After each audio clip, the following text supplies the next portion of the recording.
News पर।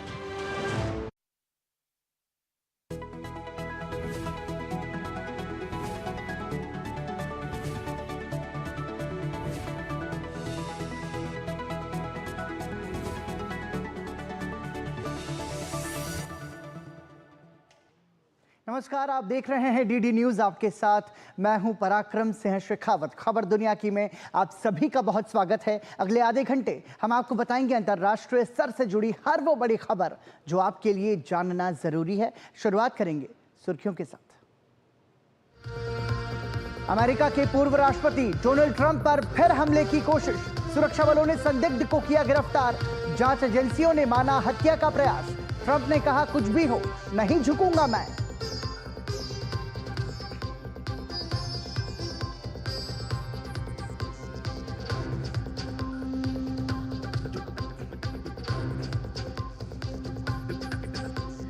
रूस के कुर्स्क क्षेत्र में 2 बस्तियों को यूक्रेनी सेना से मुक्त कराने का दावा। यूक्रेन ने संयुक्त राष्ट्र और आईसीआरसी से कुर्स्क क्षेत्र में मानवीय प्रयासों में शामिल होने का किया आह्वान। आईएईए ने कुर्स्क के परमाणु संयंत्रों की स्थिति पर जताई चिंता। इजरायल के रक्षा मंत्री योव गैलेंट ने उत्तरी सीमा पर सैन्य कार्रवाई की बताई जरूरत। गैलेंट ने अमेरिकी दूत से की मुलाकात, कहा समझौते का समय होता जा रहा है खत्म। हिजबुल्लाह संघर्ष को समाप्त करने से कर रहा है इनकार।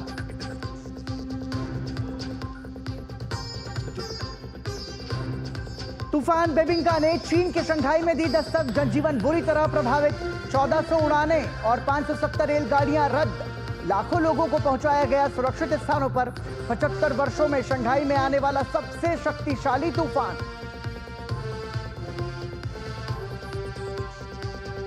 मध्य और पूर्वी यूरोप में विनाशकारी बाढ़। ऑस्ट्रिया, पोलैंड, चेक गणराज्य और रोमानिया के कई इलाके तेज हवाओं और असामान्य रूप से भारी बारिश की चपेट में, करीब 1 दर्जन की मौत।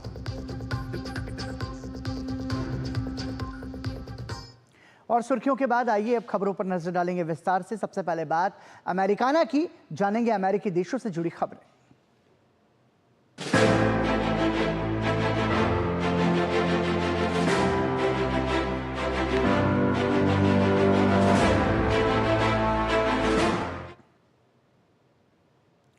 अमेरिकी राष्ट्रपति चुनाव में रिपब्लिकन पार्टी के उम्मीदवार डोनाल्ड ट्रंप के ऊपर एक जानलेवा हमले को नाकाम कर दिया गया है। संघीय जांच एजेंसी एफबीआई ने इसे हत्या का प्रयास बताया है। 9 हफ्ते पहले 13 जुलाई को भी ट्रंप पर जानलेवा हमला हुआ था। ताजा हमले के बाद ट्रंप ने पुष्टि की कि वह सुरक्षित हैं और अधिकारियों ने एक संदिग्ध को गिरफ्तार किया है। घटना फ्लोरिडा में एक गोल्फ कोर्स में हुई, जहां पूर्व राष्ट्रपति डोनाल्ड ट्रंप गोल्फ खेल रहे थे। चुनावी सरगर्मी के बीच राजनीतिक हत्या की साजिश की तपिश अमेरिकी सियासत को गरमाती जा रही है। जांच एजेंसियों के मुताबिक रिपब्लिकन पार्टी के उम्मीदवार और पूर्व राष्ट्रपति डोनाल्ड ट्रंप की हत्या का एक और नाकाम प्रयास हुआ। ये कोशिश तब हुई जब ट्रंप फ्लोरिडा में अपने वेस्ट पाम बीच गोल्फ कोर्स में गोल्फ खेल रहे थे। तभी सुरक्षा एजेंसियों की नजर एक ऐसे शख्स पर पड़ी जो अपने नापाक मंसूबों को अंजाम देने की कोशिश कर रहा था। ट्रंप से महज 400 मीटर की दूरी पर हथियार से लैस कथित हमलावर झाड़ियों में घात लगाए बैठा था। सुरक्षा एजेंसियों ने तुरंत कार्रवाई करते हुए संदिग्ध पर गोलियों की बौछार कर दी। हालांकि निशाना चूक गया और वो बच निकला, लेकिन जल्द ही उसे गिरफ्तार कर लिया गया। हथियारबंद शख्स की पहचान 58 वर्षीय रायन विजली राउत के रूप में हुई है। सुरक्षा कर्मियों ने रायन के घटनास्थल से भागने के बाद वहां से AK-47 असॉल्ट राइफल और 2 बैग बरामद किए। ट्रंप ने सोशल मीडिया पर लिखा कि मैं अपने सभी शुभचिंतकों का आभार व्यक्त करता हूं। यह निश्चित रूप से एक दिलचस्प दिन था। सीक्रेट सर्विस और सभी कानूनी एजेंसियों द्वारा किए गए अविश्वसनीय कार्य के लिए उनका धन्यवाद। हमलावर रायन राउत को रूस यूक्रेन युद्ध के मद्देनजर यूक्रेन का कट्टर समर्थक बताया जा रहा है। रूस के हमले के बाद रायन मई 2022 में कीव जाकर वहां रूस के खिलाफ प्रदर्शनों में हिस्सा भी ले चुका है। रिपोर्ट्स के मुताबिक रायन ने यूक्रेनी सेना में भर्ती होने की भी कोशिश की, लेकिन उसे ज्यादा उम्र होने के चलते सेना में नहीं लिया गया। हालांकि वो दूसरे लोगों को यूक्रेनी सेना में भर्ती होने के लिए प्रेरित भी करता रहा है। विश्लेषकों के मुताबिक रायन यूक्रेन को लेकर ट्रंप के रवैये से नाराज हो सकता है। हाल ही में हुई राष्ट्रपति डिबेट में ट्रंप यूक्रेन का खुलकर समर्थन करने से हिचकते नजर आ रहे थे। ट्रंप पर हमले की कोशिश के बाद राष्ट्रपति बाइडेन ने अपनी प्रतिक्रिया देते हुए कहा कि अमेरिकी सीक्रेट सर्विस को और अधिक मदद की जरूरत है। भगवान का शुक्र है कि राष्ट्रपति ठीक हैं। मैं एक बात स्पष्ट करना चाहता हूं कि सीक्रेट सर्विस को और मदद की ज़रूरत है और मुझे लगता है कि कांग्रेस को उनकी ज़रूरतों पर ध्यान देना चाहिए। वहीं डेमोक्रेटिक पार्टी की राष्ट्रपति उम्मीदवार उपराष्ट्रपति कमला हैरिस ने ट्रंप के खिलाफ इस साजिश की निंदा की है। उन्होंने एक्स पर एक पोस्ट में लिखा, मैं आज पूर्व राष्ट्रपति ट्रंप की संभावित हत्या के प्रयास से बहुत परेशान हूं। मैं राजनीतिक हिंसा की निंदा करती हूं। पूर्व राष्ट्रपति ट्रंप पर करीब 2 महीने पहले भी हत्या का प्रयास हो चुका है। 13 जुलाई को पेंसिल्वेनिया राज्य के बटलर में एक चुनावी रैली के दौरान एक शख्स ने ट्रंप पर गोली चलाई थी। उस हमले में ट्रंप बाल बाल बचे थे जब गोली उनके कान को छूते हुए निकल गई थी। इसके बाद सीक्रेट सर्विस ने हमलावर को तुरंत मार गिराया था। ट्रंप पर इतने कम अंतराल में हुआ ये दूसरे हमले का प्रयास अमेरिकी राष्ट्रपति चुनाव के माहौल की गर्मी की तरफ इशारा कर रहा है। रूस की तरफ से क्रेमलिन ने इस घटना को लेकर अमेरिका पर निशाना साधा है। आग से खेलने के अपने परिणाम होते हैं। यह अमेरिकी खुफिया सेवाओं के लिए एक बड़ी चिंता का कारण होना चाहिए। अमेरिका में राजनीतिक हिंसा की ये कोशिशें दुनिया भर में चिंता का कारण बन गई है। कई वैश्विक नेताओं ने पूर्व राष्ट्रपति ट्रंप पर हमले के प्रयास की निंदा की है। यूक्रेन के राष्ट्रपति जेलेंस्की ने जारी एक बयान में कहा कि राजनीतिक हिंसा की कहीं कोई जगह नहीं है। उन्होंने कहा कि मुझे यह सुनकर खुशी हुई कि डोनाल्ड ट्रंप सुरक्षित हैं। वहीं इजरायली प्रधानमंत्री बेंजामिन नेतन्याहू और ब्रिटिश प्रधानमंत्री कीयर स्टारमर ने भी इस घटना पर चिंता जताई है। और आइए आगे बढ़ते हुए नजर डालेंगे यूरोपीय देशों से जुड़ी खबरों पर यूरोप इन दिनों के जरिए।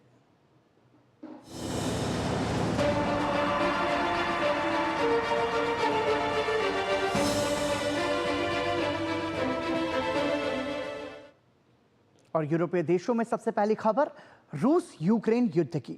रूसी सेना ने कुर्स्क के 2 क्षेत्रों को यूक्रेनी सेना से खाली करा लेने का दावा किया है। वहीं यूक्रेन ने संयुक्त राष्ट्र और रेड क्रॉस की अंतर्राष्ट्रीय समिति से रूस के कुर्स्क क्षेत्र में मानवीय प्रयासों में शामिल होने का आह्वान किया है। इस बीच राष्ट्रपति व्लादिमीर पुतिन ने रूसी सेना के विस्तार का आदेश दिया है। रूसी सेना कुर्स्क क्षेत्र में यूक्रेनी सेना को मुंह तोड़ जवाब देने का दावा कर रही है। सोमवार को रूसी सेना कुर्स्क के 2 क्षेत्रों को यूक्रेनी सेना से खाली करा लेने का दावा किया। पिछले महीने की 6 तारीख को यूक्रेनी सेना ने सबको चौंकाते हुए रूस के कुर्स्क क्षेत्र पर धावा बोल दिया था। यूक्रेनी सेना ने कुर्स्क के 1300 वर्ग किलोमीटर से अधिक क्षेत्र के लगभग 100 गांव पर कब्जा करने का दावा किया था। रूसी रक्षा मंत्रालय की माने तो उसके सैनिकों ने 2 बस्तियों पर दोबारा कब्जा कर लिया है। इस बीच कुर्स्क क्षेत्र के गवर्नर ने यूक्रेनी सीमा के 15 किलोमीटर के भीतर स्थित 2 जिलों की सभी बस्तियों के निवासियों को खाली करने का आदेश दिया है। वहीं यूक्रेन ने संयुक्त राष्ट्र और रेड क्रॉस की अंतर्राष्ट्रीय समिति ICRC से रूस के कुछ क्षेत्र में मानवीय प्रयासों में शामिल होने का आह्वान किया है। यूक्रेन के विदेश मंत्री एंड्री सिबिया ने कहा है कि उन्होंने अपने मंत्रालय को औपचारिक रूप से UN और ICRC को कुछ क्षेत्र में काम करने के लिए आमंत्रित करने का निर्देश दिया था। सीबिया ने एक्स पर लिखा कि यूक्रेन उनके कामों को सुविधाजनक बनाने और अंतर्राष्ट्रीय मानवीय कानून का पालन करने के लिए तैयार है। फिलहाल ये अभी तक स्पष्ट नहीं हो पाया है कि संयुक्त राष्ट्र या ICRC ने इस पर क्या प्रतिक्रिया दी है। इस पर रूस की तरफ से कहा गया है कि ये इस बात को दर्शाता है कि जनता और उनकी मानवीय जरूरतों के प्रति उपेक्षा की जा रही है, जबकि सिभा ने कहा है कि उनकी सेना कुछ क्षेत्र में नागरिकों के लिए मानवीय सहायता और सुरक्षित मार्ग सुनिश्चित कर रही है। उधर संयुक्त राष्ट्र परमाणु निगरानी एजेंसी IAEA के प्रमुख ने कुर्स्क परमाणु संयंत्र के आसपास की स्थिति को बेहद गंभीर बताया है। मैंने कुछ दिन पहले ही कुर्स्क का दौरा किया है, जहां स्थिति गंभीर है। हम अभूतपूर्व तनाव और अनिश्चितताओं के समय के दौर से गुजर रहे हैं। वहीं राष्ट्रपति व्लादिमीर पुतिन ने रूसी सेना के विस्तार का नया आदेश दिया है। उन्होंने सैनिकों की संख्या 1,80,000 से बढ़ाकर 1.5 मिलियन करने की बात कही है। 2022 में यूक्रेन के साथ शुरू हुए युद्ध के बाद से ये तीसरी बार है जब नए सैनिकों की भर्ती के आदेश दिए गए हैं। क्रेमलिन की वेबसाइट पर प्रकाशित पुतिन के आदेश में कहा गया है कि सशस्त्र बलों की कुल संख्या 2.38 मिलियन, जिसमें सक्रिय सैनिकों की संख्या 1.5 मिलियन होनी चाहिए। लोगों की प्रेरणा बढ़ती ही जा रही है। लोग अपनी मातृभूमि की रक्षा के लिए इच्छुक और तैयार हैं। उधर खार्किव में रूसी सेना ने एक बार फिर हमला बोला है, जिसमें कम से कम 30 नागरिक घायल हो गए हैं। वहीं यूक्रेन ने भी रूसी शहर बेलग्रोड पर हमला किया है, जिसमें 8 लोग घायल हुए हैं, जिसमें एक की हालत गंभीर बताई जा रही है। और जर्मनी में लैंड बॉर्डर कंट्रोल के तहत प्रस्तावित सख्ती 16 सितंबर यानी कि आज से लागू कर दी गई है। इसे 6 महीने तक जारी रखने की योजना है। सीमा सुरक्षा और जर्मनी की आंतरिक सुरक्षा बढ़ाने की जरूरत को ध्यान में रखते हुए यह निर्णय लिया गया है। जर्मन सरकार का कहना है कि जब तक वो संयुक्त यूरोपीय शरण संबंधित व्यवस्था के साथ विस्तृत सुरक्षा हासिल नहीं कर लेते हैं, तब तक उन्हें अपनी राष्ट्रीय सीमाओं को और सुरक्षित करना होगा। इसके माध्यम से जर्मनी की सीमाओं से प्रवेश करने वाले अवैध प्रवासियों पर सख्ती से बढ़ाई जाएगी। बढ़ती अवैध आप्रवासियों की समस्या और आतंकवाद से निपटने के उद्देश्य से सोमवार से जर्मनी की पुलिस ने अपनी सभी सीमाओं पर नियंत्रण बढ़ा दिया है। अब तक केवल पूर्वी और दक्षिणी सीमाओं से देश में प्रवेश करने वाले यात्रियों की ही जांच की जाती थी, लेकिन अब उत्तरी और पश्चिमी सीमाओं पर भी कम से कम अगले 6 महीने तक निगरानी रखी जाएगी।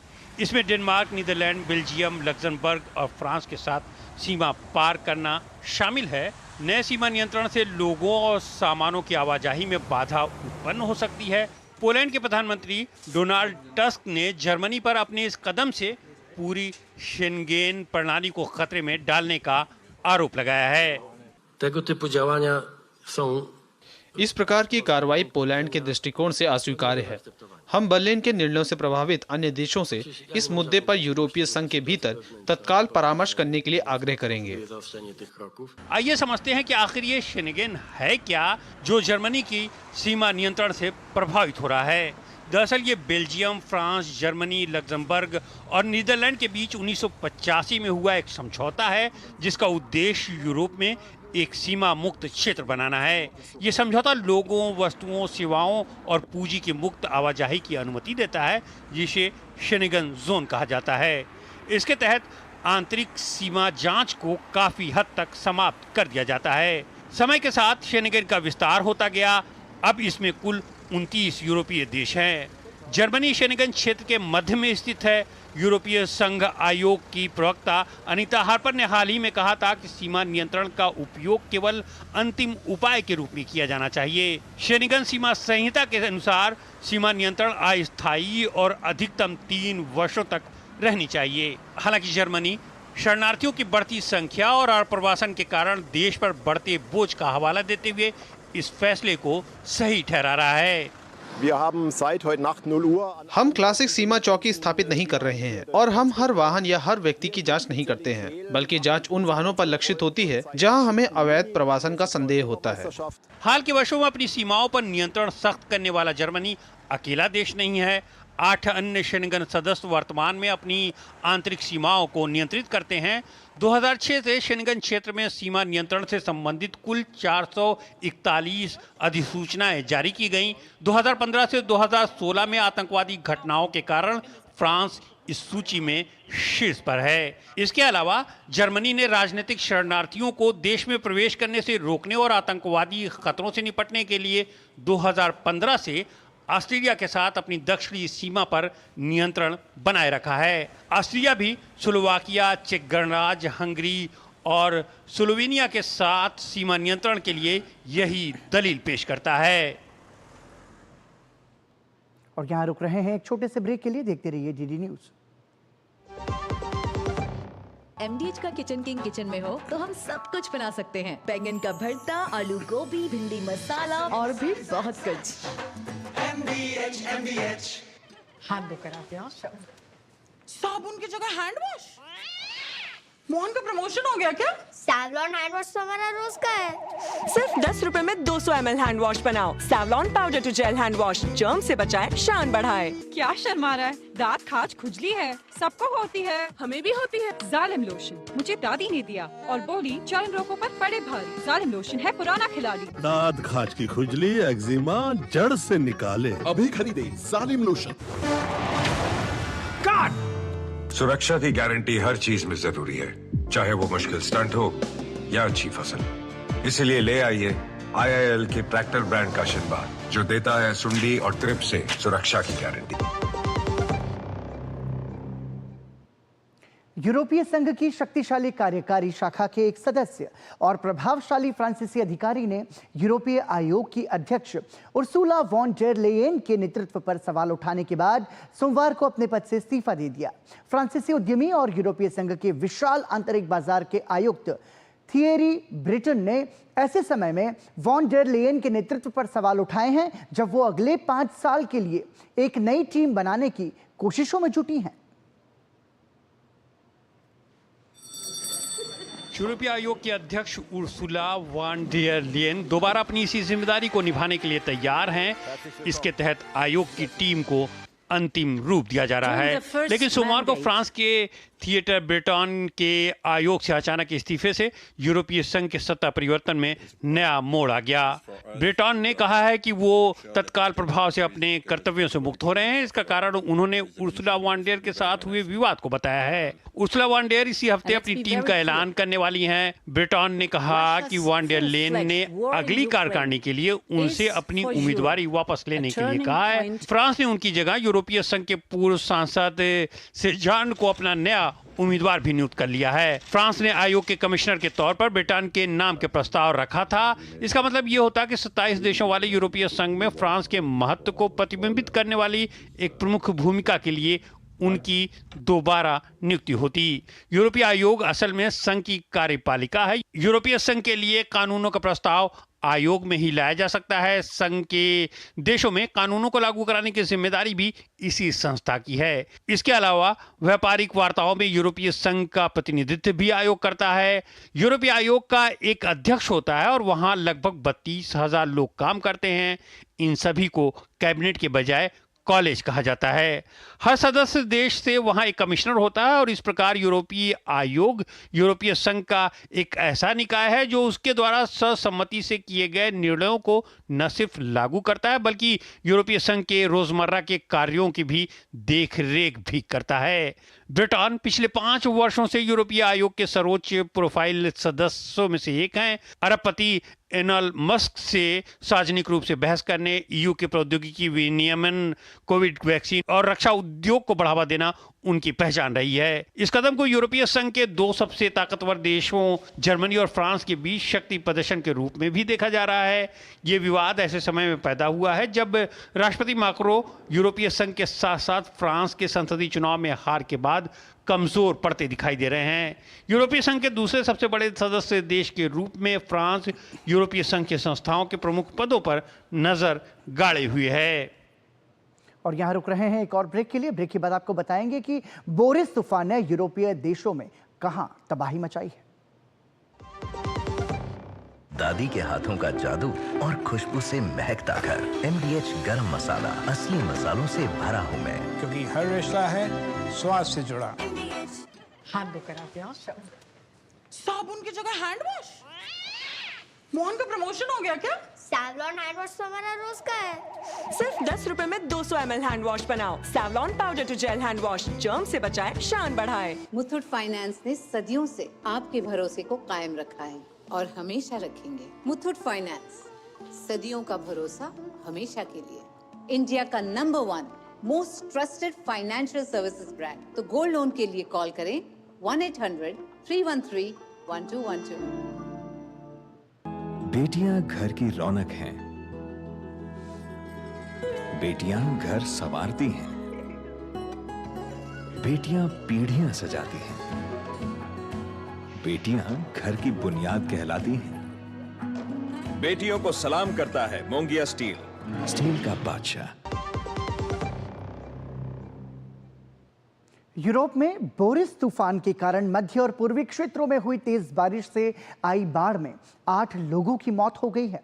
चेक गणराज्य में लगातार जारी तेज बारिश से हजारों लोगों को सुरक्षित स्थानों पर पहुंचाया गया, जबकि रोमानिया, ऑस्ट्रिया और पोलैंड में भी भारी बारिश और बाढ़ के कारण जनजीवन बुरी तरह से प्रभावित हुआ है।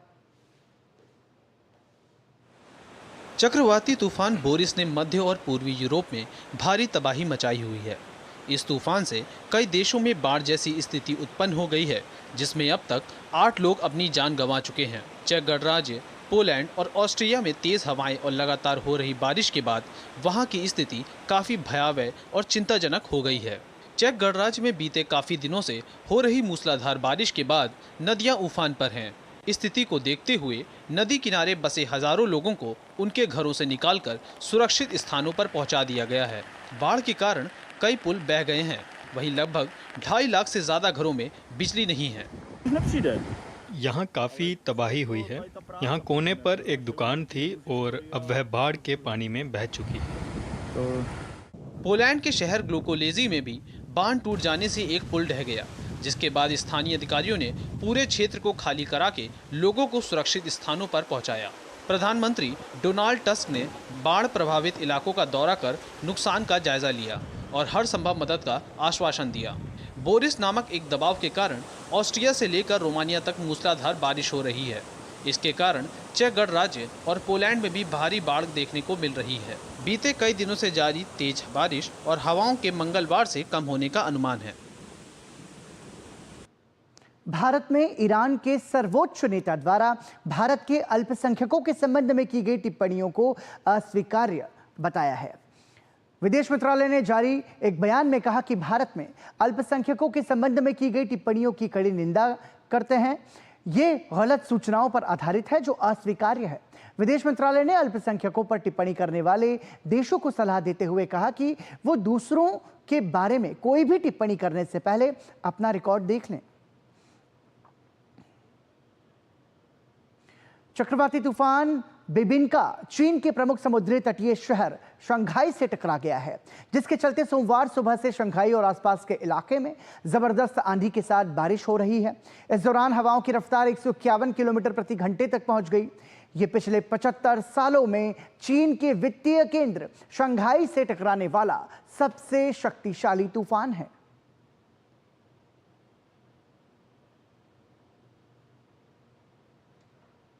और आपको बता दें कि खबरों की दुनिया से जुड़े रहने के लिए अब डीडी न्यूज़ की खबरें और अपडेट्स आप YouTube, Facebook, Twitter, Instagram और हमारी वेबसाइट पर भी देख सकते हैं और आप इन्हें फॉलो और सब्सक्राइब भी कर सकते हैं।